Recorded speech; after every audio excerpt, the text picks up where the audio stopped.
अस्सलामुअलैकुम, मेरा नाम फ़ारूक गुज्जर है और आप देख रहे हैं फ़ारूक प्रॉपर्टी वाला यूट्यूब चैनल और फेसबुक पेज।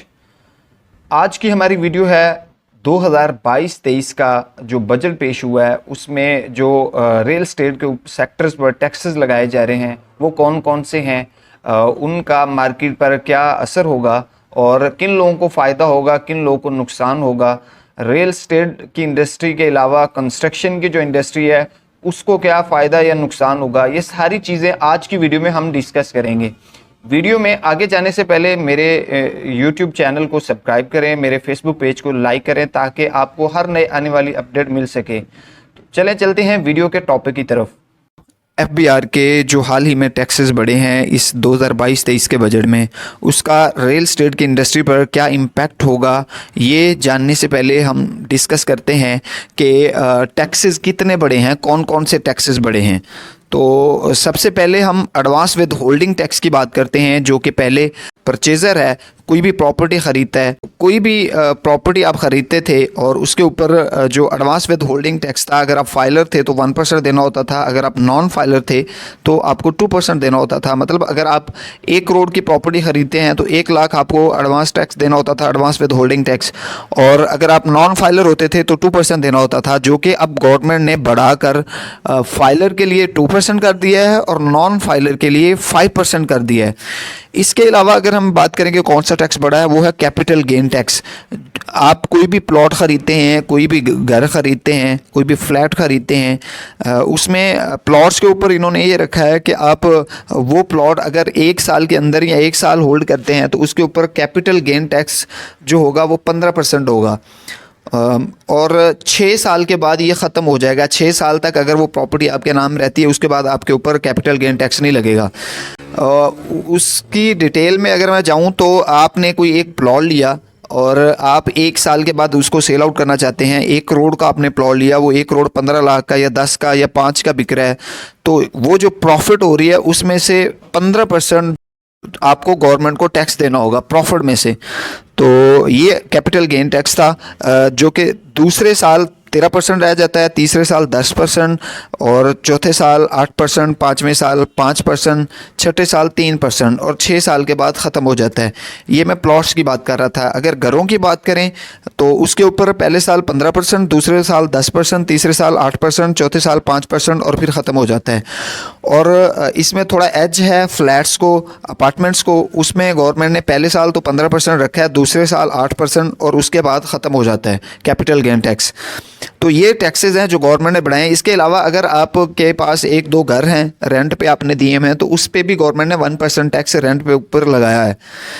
तो ये जो टैक्सेस थे जो गवर्नमेंट ने बढ़ाए हैं। इसके बाद अगर हम बात करें कि क्या ये ठीक किया गवर्नमेंट ने, इसका कोई फ़ायदा होगा या नुकसान होगा, रियल एस्टेट की इंडस्ट्री को क्या इससे नुकसान होगा या फ़ायदा होगा।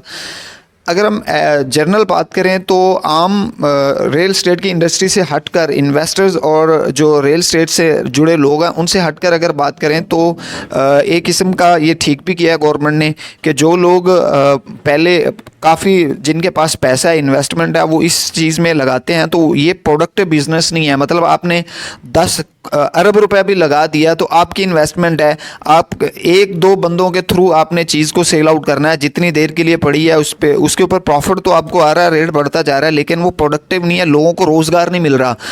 इसकी निस्बत अगर आप कोई भी छोटा मोटा बिज़नेस स्टार्ट करें, कोई भी छोटे से छोटा बिज़नेस भी, उसमें आपको लेबर चाहिए, उसमें आपको बहुत से वर्कर चाहिए, बहुत सी मशीनरी चाहिए, उससे आपको बहुत से लोगों को आप रोज़गार देंगे। तो इस वजह से गवर्नमेंट ने कहा है कि ये जो रियल एस्टेट की इंडस्ट्री है ये प्रोडक्टिव नहीं है, इस पर टैक्स लगना चाहिए ज़्यादा से ज़्यादा, और इसमें लोग बहुत ज़्यादा पैसा डाल के बहुत ज़्यादा प्रॉफिट कमा रहे हैं। तो गवर्नमेंट ये चाह रही है कि लोग अदर बिजनेसेस की तरफ आएँ जो कि प्रोडक्टिव बिजनेस हैं। तो ये नून लीग पहले भी, जब नून लीग की हुकूमत थी 2016 में, तो इसहाक डार ने बजट पेश किया था, उस टाइम भी इन्होंने यही टैक्स लगाए थे और रियल एस्टेट का सेक्टर बिल्कुल बैठ गया था। कोई 5 साल लगे थे इंडस्ट्री को, रियल एस्टेट की को रिकवर होने में।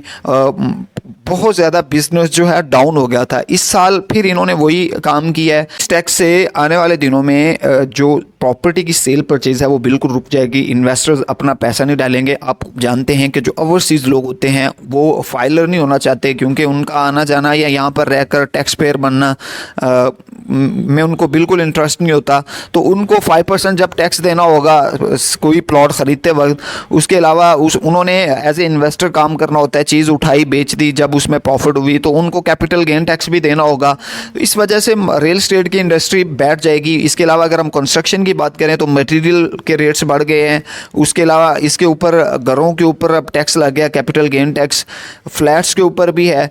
तो ये ना तो रियल एस्टेट की इंडस्ट्री के लिए फ़ायदेमंद है और ना ख़ास तौर पे रियल एस्टेट से जो जुड़े लोग, इन्वेस्टर्स हैं जो इसके अंदर, आपको पता है कि रियल एस्टेट की एक ऐसी इंडस्ट्री है जिससे हज़ारों लोग वाबस्ता है, हज़ारों लोगों के घर चल रहे हैं, हज़ारों लोग जो इस कारोबार से अपना रोज़ी रोटी कमा रहे हैं। तो वो भी बिल्कुल एक किस्म के बेरोज़गार हो जाएंगे और उसमें बहुत से लोगों को ये काम छोड़ना पड़ेगा, जिस तरह 2016 में छोड़ना पड़ा था।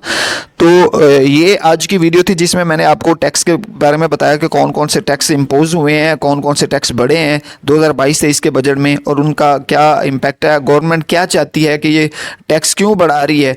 तो वो प्रोडक्टिव बिजनेस की तरफ मूव करना चाहती है, लोगों को, रियल एस्टेट की इंडस्ट्री को बिल्कुल ख़त्म करना चाहती है, क्योंकि जब से कोविड-19 आया उसके बाद लोगों के दूसरे बिजनेसेस बंद हुए तो इस सेक्टर में आए, तो इस सेक्टर में लोगों को बहुत ज़्यादा प्रॉफिट हुई। जब पीछे से कोविड-19 ख़त्म हो गया या लॉकडाउन ख़त्म भी हुआ, लेकिन इधर से प्रॉफिट ज़्यादा थी, लोगों ने प्रोडक्टिव बिजनेस जो कर रहे थे वो भी छोड़ दिए। तो अब गवर्नमेंट ये चाह रही है कि लोग उसी बिजनेसेस की तरफ मूव करें, ज़्यादा से ज़्यादा प्रोडक्टिव बिजनेस की तरफ। ये जो रियल एस्टेट की इंडस्ट्री है या रियल एस्टेट से जो इन्वेस्टर्स पैसा कमा रहे हैं, जिसमें आपने देखा कि पिछले कुछ सालों में प्राइसेस डबल हो जाती थी, गवर्नमेंट ये चाह रही है कि इसको बिल्कुल ख़त्म कर दिया जाए। ये थी आज की वीडियो। अगर आपको इसके अलावा कोई भी इंफॉर्मेशन चाहिए किसी सोसाइटी के बारे में तो आप हमसे कांटेक्ट कर सकते हैं। मेरा कांटेक्ट नंबर आपको स्क्रीन पे शो हो रहा होगा। तो थैंक यू, अल्लाह हाफिज़।